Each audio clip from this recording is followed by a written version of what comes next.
Motherhood, but not quite as we imagine. Thought-provoking, refreshing, straightforward, sometimes taboo, often seemingly ordinary, but always honest. Welcome to School for Mothers, opening conversations we all need to have, exploring ways in which you can be fulfilled as a woman, once a mother.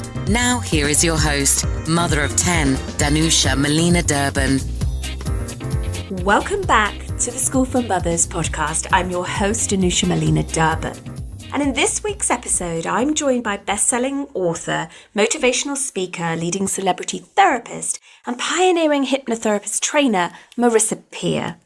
Our conversation is all about being enough, and that's the title of today's episode. It's a special one, and that's not the only reason. You see, it's actually Christmas Eve, and you might hear noises that you usually wouldn't hear on this podcast. I've got a house cram-packed with kids downstairs, very excited ones that can't, obviously, keep their squeals to themselves, and I have no idea if I'm going to be interrupted or whether I'm going to pull this off without noise in the background. So thank you for your patience. I've also got mince pies, champagne, and loads of prep to do. So I'm going to keep this introduction for this particular episode really quite short. And you know what? I'm assuming that that is enough. It's truly a privilege to have this conversation with Marisa. Trust me, her impact is gold and global. Her message is simple yet elusive to most of us, that we are enough exactly as we are. I'm so looking forward to having this conversation. She is incredible. She really is.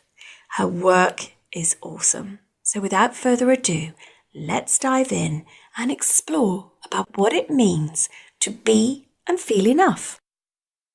This week's episode is all about being enough and what this means to us as women and as mothers. So before we start the actual kind of meaty subject of being enough, I would love you to tell us, Marisa, a little bit about your backstory and what you do now. So my backstory is I always wanted to be a child psychologist, actually, but I realised that's quite a hard job because you always have three patients. You have mother, father and child. And with some of the children that really needed help, they had parents that were very hard to go through. And I was very, very young at the time, and I ended up by a bit of a fluke going to America and teaching aerobics for Jane Fonda, which was entirely different to being a child psychologist in Newcastle, I have to say. And I was fascinated by the fact that every third woman there was bulimic, anorexic, exercise compulsive or body dysmorphic. And this was Jane Fonda's workout studio in Beverly Hills. And she had the cream of the cream there, you know, the head of Fox, the head of HBO. And they were all super stressed about the fact that they'd gained some weight or they had cellulite or their bodies weren't perfect. And I was fascinated by this world that the head of a television network would judge her worth by her waist size or her dress size. And it led me into really looking at how people see themselves. And I worked with a lot of celebrities, and they all had this, what I call it what lies beneath. So as a trainer, I realized they all had underlying issues, and that led me to become a therapist. I trained in hypnotherapy in Los Angeles and realized that all my clients coming in had this what lies beneath. They might have come in for drinking too much, eating too much, stressing too much, not having a great relationship, not being able to focus at work. But what was lay underneath all their problems was this feeling of I'm just not good enough. And then I worked my way up to working with movie stars and supermodels. They all had the same thing too. And I spent all my life looking at where do we get this belief from? Because it's an epidemic. And how can we get rid of it? And it's actually worse than it's ever been. I mean, this was in the 80s, but now with social media, people feel it more than ever because they look at pictures on Instagram or Facebook or Twitter of people who appear to be perfect. And it's really not like that at all. And we've got more bulimia, more anorexia than ever before, more suicidal teens, more desperately unhappy children and parents, because we're all in this race to be enough.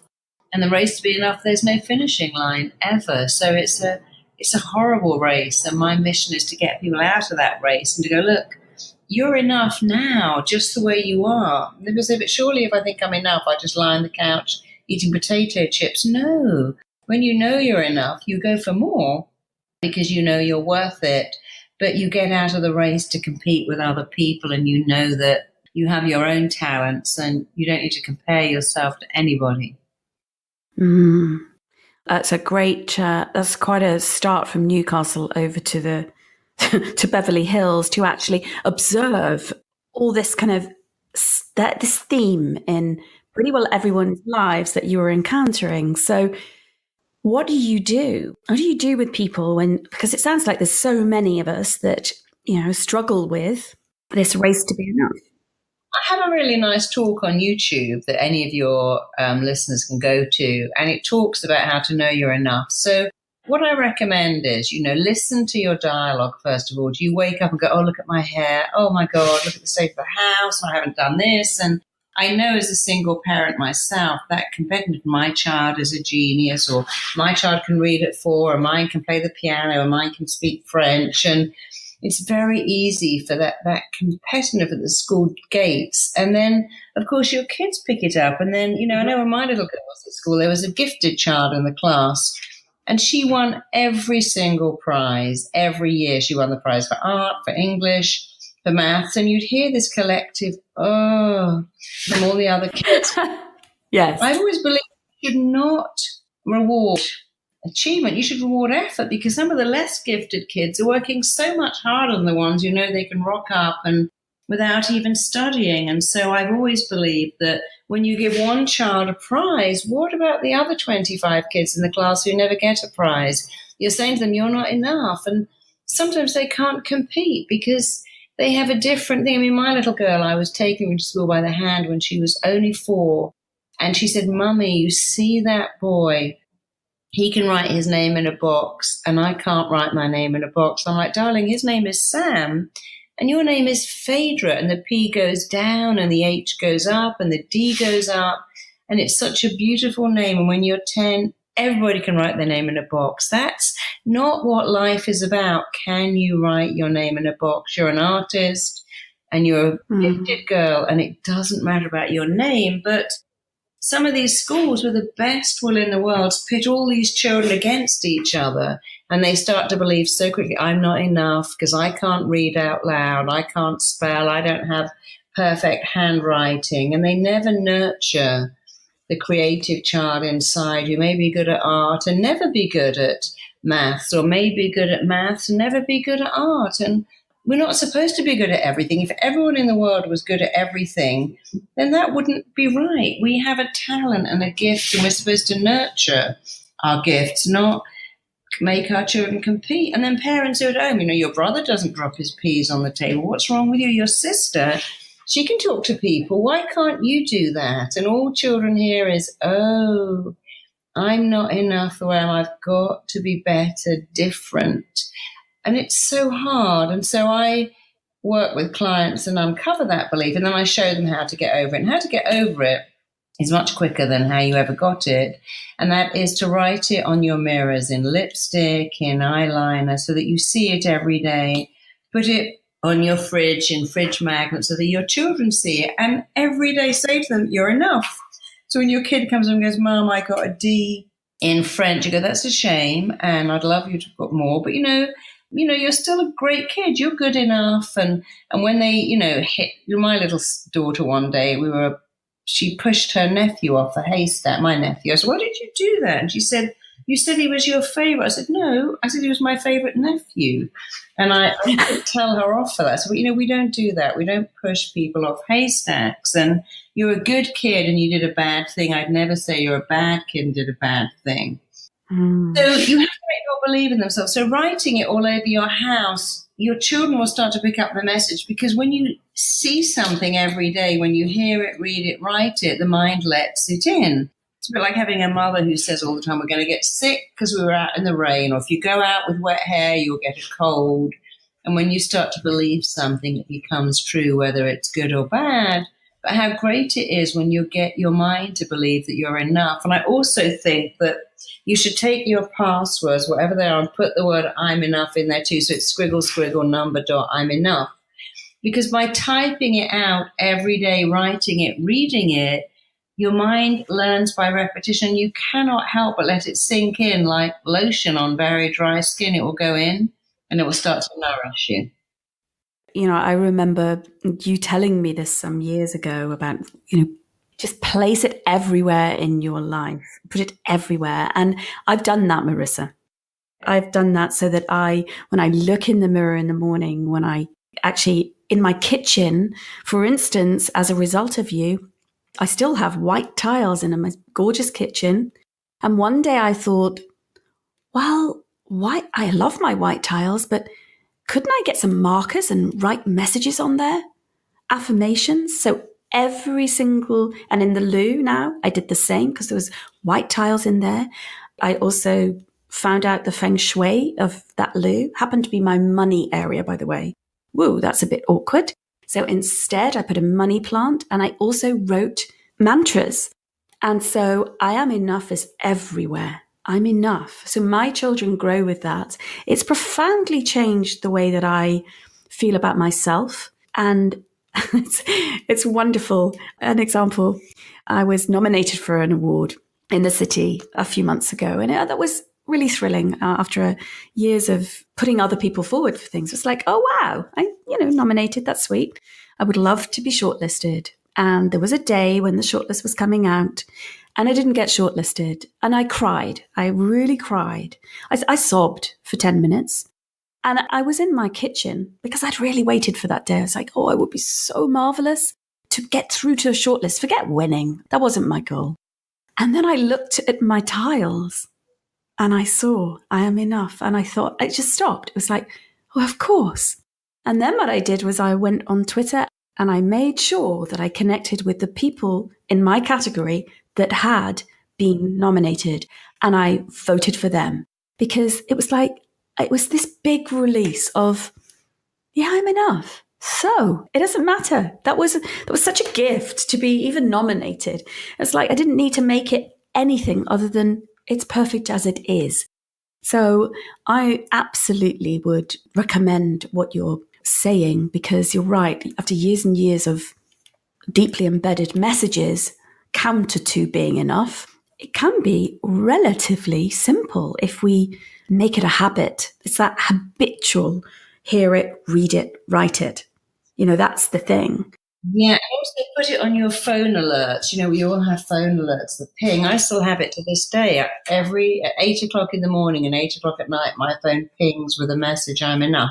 Oh, wonderful. I might have it on my screensaver. I might have it as my wallpaper. Mm-hmm. I now have stuff all over my house. I have cushions with I'm enough. I have bits of jewelry with I'm enough.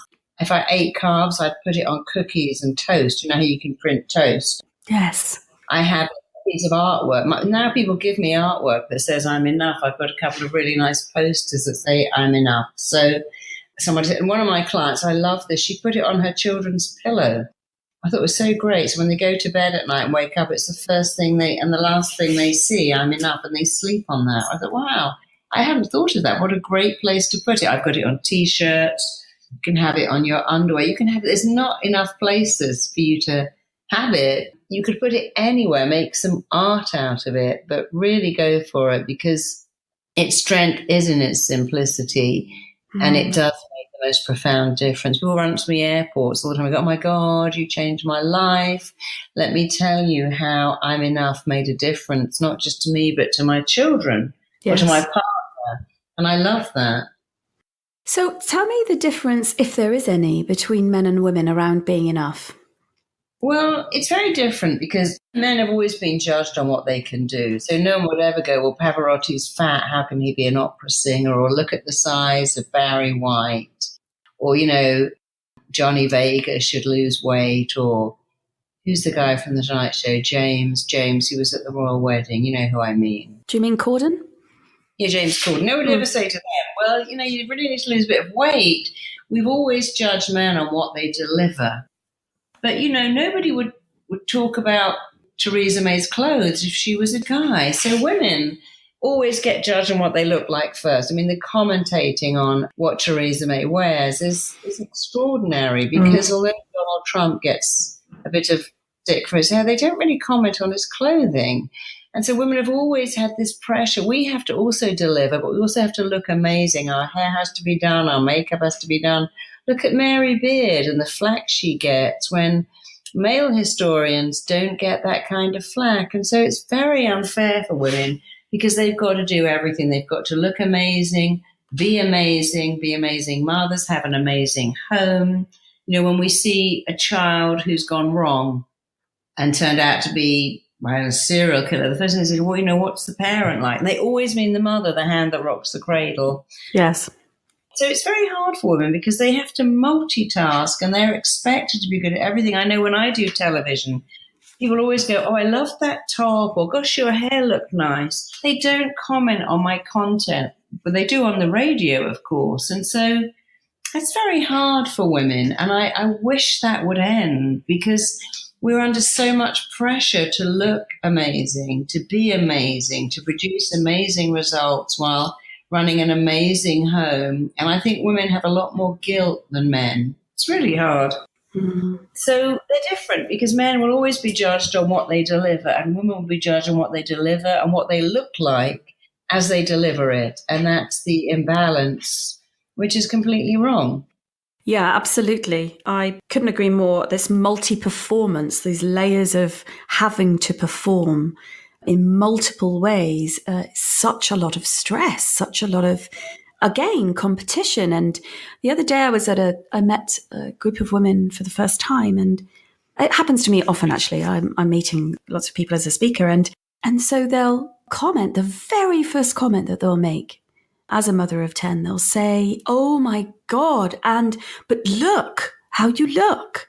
And I just think it really saddens me, Marisa. It's like, it's not only does it sadden me, it's an enormous pressure, because actually that the substance of us women is what's important. It's who we are, rather than, you know, having to be sexy or glamorous or some other word for it, but together, groomed. And it really takes away from the difference that we're making in the world, or just for me, just the sheer humanity of being a human being. So I absolutely get it.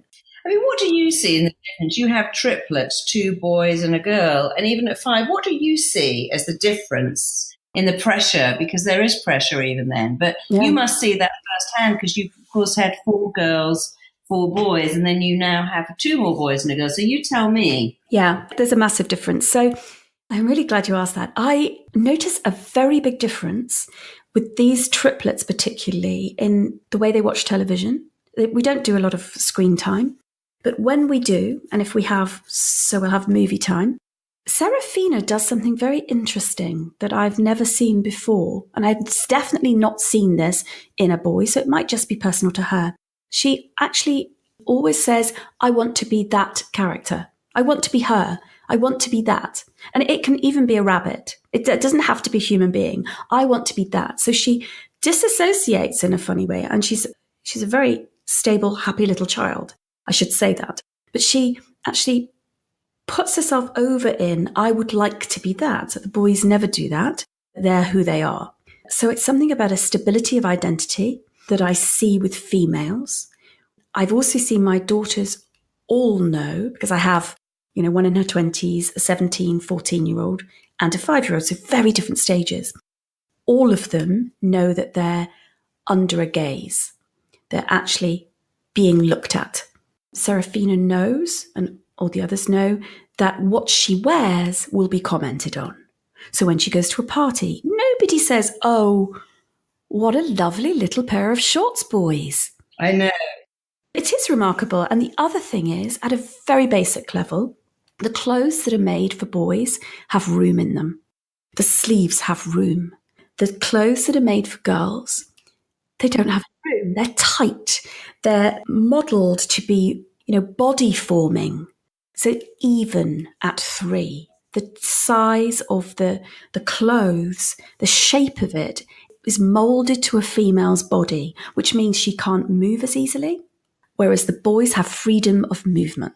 So they're very basic differences that I see, that she questions if she's enough. I think, even a 5-year-old, the boys don't. They simply take their place. One of the things that I recommend with clients, particularly, I work with C-suite people, so chief execs, etc. I even with female clients and teams notice this space that women take up. They will not take as much space. They're monitoring. It's a bit like when you're on a train. Men often put both arms on both of the arms, so they rest their arms. So they effectively take up more space. So you can't put your arm on. And women just learn to live with this, that, oh yeah, you take space. I have to know my place. And even incredibly powerful women often don't consider the way that they take space up literally in rooms, which chair position, how they walk. And these things, I think, come from being constrained, being objectified, being constrained. Yeah, and always saying, what a pretty little thing you are. It starts there. I know when I took my daughter to Disneyland, I remember thinking even then, what does this say to little girls with brown hair that are dumpy? Because every character was blonde with blue eyes, apart from Snow White. And I know, of course, this was 26 years ago. They've now got better characters because they had the red head and they had Esmeralda. But all the Disney girls are just beautiful.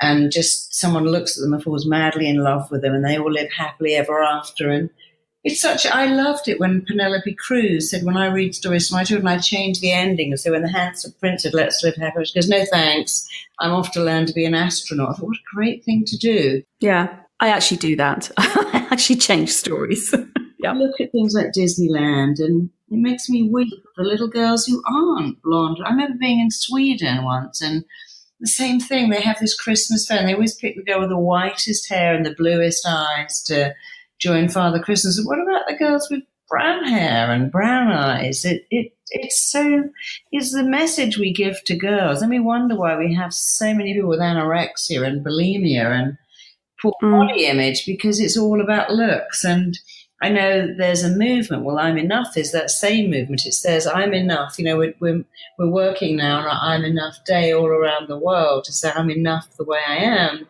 But a lot of parents are now saying, please don't say to my little girl, oh, you're so pretty, and please don't comment on that. And a lot of parents are saying, I'm not having mirrors in the house. And I try to say to my little girl, oh, you love science, or so good that you love art. I try not to get into that, focusing on what they look like, because it's really unfortunate what we've done, to generations of women, and it's not going away. And social media is actually making it worse. It is. Social media can be extremely toxic in this respect. I was thinking about this some months ago because Serafina is particularly cute. She literally is cute. That's the sentence that people say to her. They've said it since she was a tiny baby, right through on the street. They'll say, oh, isn't she cute? Including a man stopped me a few months ago and asked if he could be her boyfriend. You posted about that. It's outrageous. Yes, exactly. So she has that impact. And knowing that she has that impact, she can't help that. It's a natural impact. It's not just about her looks. It's actually about her energy. It's her soul. She shines. So I wanted to make sure that she hears different messages other than cute. I literally do say, you're kind, you're clever, I'll think of I'll wrap cute in there because she's going to hear it, and she does hear it, because I just can't control the amount of people that say it. So I want that message to be set within the context of many other powerful messages, to the point where I may have overdone it, where she actually stands and says, I don't think I ever can overdo it, by the way, but she actually says, I am a feminist, I'm clever, she actually says genius, which she's not necessarily a genius, but she knows those words, and I want her to absorb many, many other ideas and of her worth beyond the fact that she's a pretty little girl. I so want her to have that deep within her, and I can't ignore society will do that. So even at the royal wedding, which I watched and enjoyed watching, but it was all about the dresses. It's like, come on, this is 2018. But, they went wild for these dresses. They never commented what the men were wearing. It was all about the women. And it was about what Meghan looked like. It's like, she's a feminist. She's achieved some stuff. She's a mixed race American divorcee getting married. That's a great thing for all these mixed race girls. But still, the message was all because she's pretty. It's all because, she's got this megawatt smile. And I find that really offensive that in this day and age, everything is so about what a woman looks like. Yes, absolutely. And it used to be that when you got to 70, you could think, oh, well, I can put on my stretched pants now. It doesn't matter. I know both my grandmothers rather like that, and that they could suddenly retire. But now it doesn't stop. And we look at Jane Fonda at 80-something, still whip it thin. And this pressure to be groomed and styled and thin doesn't even have a time limit on anymore. You can't even get old gracefully. And there used to be that poem, when I get old, I'm going to wear purple, I'm going to eat cookies. But that's all been removed too. We have to look perfect right up until the day we leave this planet. But men don't have that pressure. And it's everywhere. In sport, it's in politics, it's in the classroom, it's in the playground, it's just everywhere. And I guess it takes more women to come up like you and say, please don't call my daughter pretty, encouraging us not to look in the mirror, not talking about being a princess and a model, talking about being an astronaut or a landscape gardener or an architect. I think, it is changing, but we need to make it change so much faster. We do. We absolutely have to, because as you said, there is an epidemic. It's not like it's oh dear, these poor women, they're not very confident, look at them, oh bless them. That kind of remedial sense. It's inculcated into the feminine experience and feminine lives that actually we are less, and to be judged first and foremost by a standard of beauty or, in fact, sexuality. Whether you're sexy seems to matter. Yeah, and that's younger and younger too, being sexy. Bikinis for little girls and slogan shirts and stuff with glitter. My daughter's an amazingly talented artist, and she made a T-shirt for Women's Day. It said, "This princess saves herself," and I love that. And she gave it to her little sister who's 8, and she's given it to a lot of children. This princess saves herself. And it's like quite right too. But I have to say, with all this going on, actually men are now starting to get the same issue. What women suffer from is what I call overexposure to false images of female perfection, but it's actually hitting men. And I think David Beckham and Peter Andre and David Coulthard, Michael Jackson, Uri Geller all said that they had episodes of being bulimic. They too are now exposed to these male bodies that all look perfect. You only have to look at David Candy sitting on the boat doing his advert for the men's fragrance. And men now think, well, I've got to look like that too. So I've seen a huge rise in men with bulimia, eating disorders, exercise compulsive, dissatisfaction with themselves, and depression, because they are also judged for what they look like. It used to be that way. And because we didn't have magazines like FHM or GQ where a guy was on the cover with a perfect six-pack, which is really, to have a body like that, that's a full-time job. You have to go to the gym for 3 hours a day and monitor what you eat. And it's not available to the average guy in the same way that we look at Victoria Beckham with her 4 children and think, look at her. But, when you've got a chef and a cook, those pictures of Kate the other day sitting in the park with her children, they were gorgeous. I loved them. But she doesn't have to go home and look after her favorite. She never's probably done laundry. She doesn't have to clean or cook or shop or sit up at night sewing name tags on a school uniform. Why wouldn't you sit at a polo match looking relaxed and happy?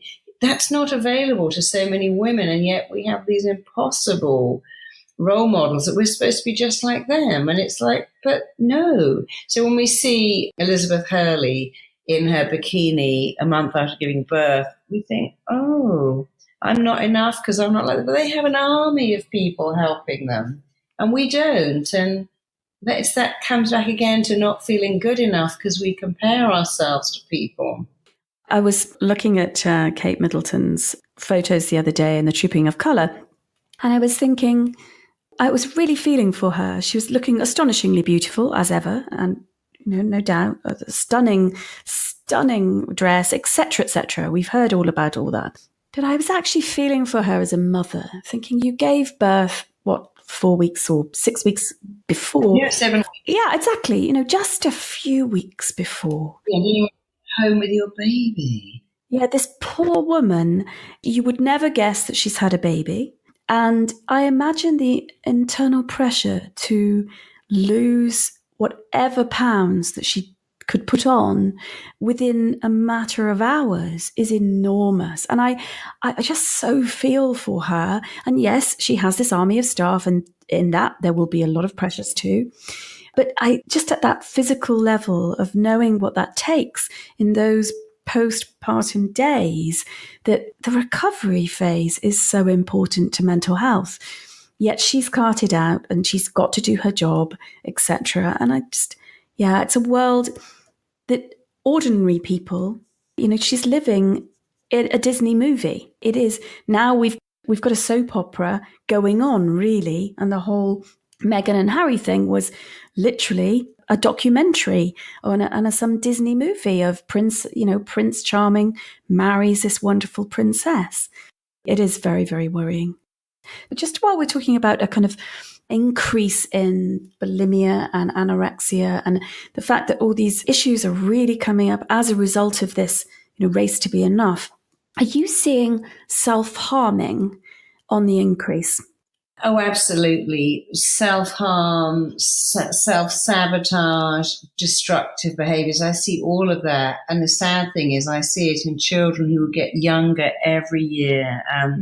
I never had worked with an anorexic 8-year-old until in the last years. Oh, my goodness. And they know what a diet is. They know that the child who's slimmer is more attractive. I've worked with girls in their first year of boarding school, and what matters is not, can you speak French? Are you good at English? It's, can you get your belt onto the smallest hole? And they compete to get the smallest hole on the belt, and they envy girls who don't eat. And we have all these websites like Annie's, which show you how to be anorexic, show you how to eat ice cubes when you're hungry. Then we wonder why we have these girls and boys who self-harm, self-destruct, self-medicate, and self-sabotage. Because behind all of that is the same message, I'm not enough. And that's why I love my YouTube, I Am Enough. Many people write and say, wow, just that message changed my life. Because I've been thinking I'm not good enough because I'm not tall, I'm not slim, I'm not rich, I'm not gifted, I'm not talented. And I say that on this talk, look, you're not your body, you're not your weight, you're not the numbers on the scales or in your bank account or on your birth certificate, you're not your salary, you're not your childhood, you're not even your job description, but you are enough, because actually we're giving people the other message. And so it's very important to keep bringing it back, because the more you know that you are enough, always have been, always will be, just the way you are. You're not the wrappings. You can certainly be the best you can be, but even if you didn't, you'd still be enough. The more you know that, the more you're able to move away from self-harm, self-sabotage. And, we know now that teenage boys have the highest suicide risk in the world. It's such a shame. Yes. It is. And males in general are at great risk because they have the same support network, the same nurturing. They can't ask for help. Like when a woman cries or a girl, again, it's that we put our arms around, they go, oh, it's okay. With a boy, we're straight away, and you're a big boy. Even at 4, girls are allowed to cry and boys are not supposed to cry. Yeah, absolutely. It's inhumane, actually. It really is. I'm wondering what your journey to being enough has been like. Oh, my journey to being, well, it's interesting, as a headmaster's daughter, so much was expected of me, and I was the middle child, and my brother was always very bright, and my sister was very pretty, And I always felt like this kind of blob in the middle. And it isn't that my parents did anything to encourage that, but they didn't do enough to discourage it. So I always thought I was ugly and stupid. In fact, I thought I was hideously unattractive and had nothing to offer. And I was all set to be a nanny, which now I think that's so extraordinary that that's all I thought I could do. But I think one day I just realized that I was going to show my parents that I was more. And so I left college, I went off to work for Jane Fonda, and then I began to see that so many people had the same thing I had. They never felt they were enough. And then I studied hypnosis and really turned that around. And I began to understand what everyone should understand. The most important words you will ever hear in your entire life are the words you say to yourself. And the most important opinion for you is your own opinion. And so then I became a therapist, and I really invented my own therapy. It's called RTT, Rapid Transformational Therapy. And a part of it is getting clients to say the things they've never heard. I'm the favorite. I'm amazing. I'm a great kid. I'm an amazing daughter. I'm an incredible son. Because if you understand the mind, and I really understand the mind, not only does it not care what you tell it, it doesn't care if it's right or wrong, true or false, helpful or unhelpful, it just lets it in. And so beginning to say the words you've always wanted to hear, I'm the favorite, I'm amazing, I'm gifted, I'm talented, again, it will sink in. It doesn't matter where it comes from. And so I began teaching people to do that. And because I was still an exercise teacher, I'd get my whole class, as they did their 20th leg lift in the days of aerobics, to go, I'm enough, I'm amazing, I matter, I'm significant, I'm talented. And my class is sold out. So I love coming in, because as we're running on the spot, going for the burn, we're shouting, I'm enough, I'm significant, I matter. And people go, can I do this with my kids? I might be my guest. And dentists will say, I've started to say that with my patients in the chair, and they love it. And so it really changed me. And it's hard for me to look back at who I was. I was the most insecure, self-conscious person you could ever imagine. I couldn't even think about what I do now, which is addressing thousands of people from the stage and doing hypnosis from the stage to thousands of people, working with, top politicians. My life is so different to the life I thought I would have. And it's all because I was able to believe in myself. When no one else did it, I did it. And I still see clients who come in and they kind of want to hand over their unmet needs. I have all these unmet needs. I didn't get love. I didn't get attention. I didn't get praise. I was never celebrated. Who's going to do that now? I need to find a great guy or a great girl. Right? No. You have to do it. You have to celebrate yourself, praise yourself, and believe in yourself before anyone else can ever do that. Yeah. And it isn't true that I suddenly, believed in myself because I wrote best-selling books and I worked on television. They came about because I made a choice to believe in myself. And in fact, it's not a hard choice, because when you have a brain, which we all have, you have a choice. Every day, here's the choice. Rationalize why you feel so bad and your life is terrible, or talk yourself out of it. And you can choose every day to be negative. You can choose to go, my life's awful, things don't work out, my kids are driving me crazy, I can't find a partner to stand by me. Or you can choose to say, my life's amazing and wonderful and getting better and better. It is a choice. But the thing you can't choose is what happens to your body when you go into the negative, when you slip into the blaming, beating yourself up. Because when you're negative, you invite illness. So I say that to everyone. Rationalize why you feel bad or talk yourself out of it. Make the second choice. You can choose to be negative or positive. Make the second choice. And remember, if you make the first one, what you can't choose is what it does to yourself. How much illness and depression you invite when you go into that negative, everything's terrible, I'm a loser, nothing ever works out, because that isn't true. But if you say it enough, you will make it true. Yes, absolutely. Let's break some of this down. So one of the important things is that I mean, like, the big key is say the words you've always wanted to hear. And that in your in your life journey, you made a choice to believe in yourself. And from that, everything that you now live and all the impact that you're having in thousands of people's lives is because of that intentional choice to believe in yourself. Because actually, when nobody else believes in yourself, there's only you that can, at the bottom line. And you can choose to be positive, or we all can choose to be negative. And as you say, the negative, when we choose to be negative, our body believes it. Our body listens. Our brain tells our body, and it begins to degenerate. So actually, it's an incredibly powerful reason to choose to be positive, and then you create from that positivity.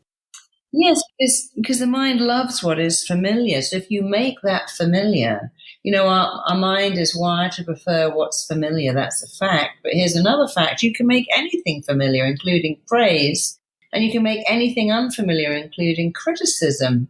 And one of the best ways to have high self-esteem is to really praise yourself, to increase that and to decrease criticizing yourself, because that will boost your self-esteem like nothing else. It isn't other people's praise that makes your self-esteem grow. It's your own praise, because your mind knows that other people, when they say, oh, you're amazing, you're so great, they have an agenda. Could you stay late and finish this project? But when you are praising you, your mind thinks, well, it has to be true because you have no agenda.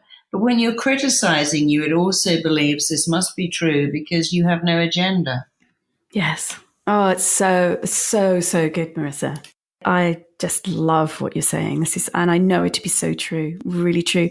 My life changed for the better when kind of pivoted one year, some years ago, when I decided to marry myself. I remember that you had your own wedding. Because one of the people I think I do is I get my clients to sing that song, I'm in love, I'm in love, I'm in love with a wonderful girl. But talk about when you married yourself, because I love this story. I mean, we've known each other quite a long while, but most people don't know this about me. And I don't know what it was really, other than what am I waiting for? Am I waiting for some guy? I had been married, but I'd chosen to divorce. And I thought, why am I hanging about for this experience that I think somebody else is going to create with me? And so, I put on a scarlet ball gown, a really big ball gown, and went through a ceremony in New York. And I didn't actually do it alone. There were a number of other women that I knew who also wanted to do this. And we all wore the most incredible rainbow dresses and celebrated the beauty, and I don't mean the external beauty, but the sacred inner beauty of each one of us. But for me, doing that was a very powerful message to myself that I am enough. And as we journey through life, I find, certainly in my life, there are experiences like that add on. It's not as sudden as you said. You didn't suddenly wake up and kind of, bam, I'm enough. It's iterative. It unfolds and builds. And for me, having the triplets actually has been a very big piece that has built on my enoughness. And they've been responsible for a huge amount of growth. They really have, because I've had to choose to believe in myself. Because it's under such extreme conditions, which I know that we'll all agree triplets are extreme. They will take anybody to their edge, certainly in the first 2-3 years. And I had to make a choice to be grateful and to actually see the joy in it, that it wasn't all drudge, because it isn't. We can make it. We can. That's again exact choice, isn't it? I can choose to go, oh my God, this is a nightmare, this is hell. And the word say, this is hell. I'm like, what? My baby keeps me up at night. But that's someone else's fantasy dream come true. People say, oh, it's hell in the store. No, hell in the store is being in the store in Zimbabwe where there's no food and even the person hasn't got any money to buy it. So yes, we call the traffic hell. We call our children hell. We call the commute hell. We call our job hell. And of course, again, the mind will lock onto whatever you tell it. What you present to your mind will present right back to you. When you keep saying work is hell, it's going to give you an ulcer to get you away from work. When you say this baby is driving me insane, it's killing me, your mind's going to make sure you don't have another one. When you say it's utter joy and bliss, then you get joy and bliss. So be aware that what you present to your mind, it will present back to you. Present it some positive stuff. What would I have given 20 years ago to have this problem? Yes. I love the words, I am a joy to love. Mm. You know, I am a joy to love, especially for women who are yearning to be in a partnership of some kind, a romantic relationship. I'm a joy to love. You know, it's like, yeah. And it becomes so. That's the thing. It's so powerful because our brains pick it all up and create from there. So what we feed it is so important. I mean, you've been and continue to be so important to me, and we haven't spoken for ages, but you live on. The legacy of your input into my life lives on, and therefore lives on in my children's lives, actually, because I'm embedding a lot of what you're talking about. In fact, it's really funny, Marisa, I went to have a cup of tea with somebody in Brighton the other day, and we'd not met at all, ever. And I reached out to her on Facebook and just said, I think we live quite close, and have you got half an hour? I said, yeah, let's meet in this juice bar. And it transpired that she's one of your students. I happened to mention you. And she was like, no, oh my God, she's my idol. And it was really wonderful to hear somebody, and she's actually a graduate of your program, your Rapid Transformation Therapy program. And it's absolutely transformed her own life, which is why I asked about yours, because I knew that underneath this incredible work that you're bringing to the world, that I knew that your journey must have been at the heart of it somehow. Well, I was a single mother. I did everything the wrong way round. I had my daughter alone, and then I got married to an amazing guy when she was 21. And now I look and I think, wow, I've got an amazing husband. He's just extraordinary. I've got a beautiful child. I've got a phenomenal business that I couldn't even imagine. And I sort of, all over the world, I have people who like me. They come and go, oh my God, you changed my life. Actually, I was getting on a plane to go to Sardinia, and this woman came up and went, oh my God, this baby is because I read your book trying to get pregnancy. And I couldn't conceive. I tried for 10 years, read your book, I got pregnant in a month. And on the flight back, I met another person who went, wow, I lost 100 pounds just from reading your book. You can be thin. At the weekend, we went to Richmond Park, and this girl came up and said, golly, here I am out here pregnant with this baby, and it's all because of your book. Mm. But I never would have imagined that was my life. Mm. And it's so lovely that I have, a live school and an online school that the person you met in, I don't know which one she went to. The online but one. I teach people all over the world and online that they can have what I have, an amazing career and love. And in fact, a girl was in my school last year, and she said, you told me I'd be married within a year. A month and before that year's expired, I've just got engaged and we're getting married next month. So she said, you're exactly correct. So lovely unraveling people's belief that they're not unlovable. I always say what I do is like being a detective and a dentist. So the detective me goes to work and unravels how, why, where, and when did you ever pick up these really limiting beliefs that hurt you. And then when I've got that information, like a dentist, we take out all the toxic stuff. And finally, like Humpty Dumpty, we put you back together. We're going to be better than you ever thought you could be. And then everything you want, love, joy, bliss, it's all available. And now I look at my life, and every day I wake up and think, wow, I have the most amazing life. But that certainly wasn't where I began. But as I say, I was a single parent. I actually broke too. I had no support, no money. But I did have this ability to turn it around in my mind, because everything starts with a thought. And that's what you have to change. You have to change the thinking, which will change your entire life. Well, there we have it. So we have to change our thinking, and everything in our life will change. Honestly, Marisa, it's been such a pleasure. This conversation is mind-bogglingly so on the money in terms of what we need to do to create better lives and create more importantly, to be happy inside and at peace with ourselves and love ourselves. And I would want to have that. If you go to my website, marisapeer.com, we give away all the time. We have at least 3 programs we give away. One is to change your relationship with money. One is to grow your self-esteem. And I think the other is to allow you to attract love. But if any of your listeners feel like they don't have love or success or wealth, go to my website, marisapeer.com, and take these free programs. There's no tricks. I want to give this stuff away because I want everyone to see that you can go from nothing to everything. And it all starts with a thought. Yeah, thank you. And it changes, the world changes dramatically. It does. It's what the world needs. So thank God you're doing this work, and thank God that your brain, that you bringing this to us all. So thank you. Listeners, this episode had me think hard, as Marisa really picked apart the dynamics of self-worth and being enough. And I cherish the moment she said these words. When we each start to believe something, it comes true, whether it's good or bad. On this magic holiday, whether you celebrate Christmas or not, what is it you believe about yourself and about what's possible in life? I am deeply grateful to Marisa for bringing this message to us on this holiday day. Is that a way of saying it? Anyway, I'm sure that's perfect. I bet you understand what I mean. And before I go, next week, we have an equally spectacular conversation coming up with Jessica Huey, entitled Purpose, which is a perfect way to bring in 2019.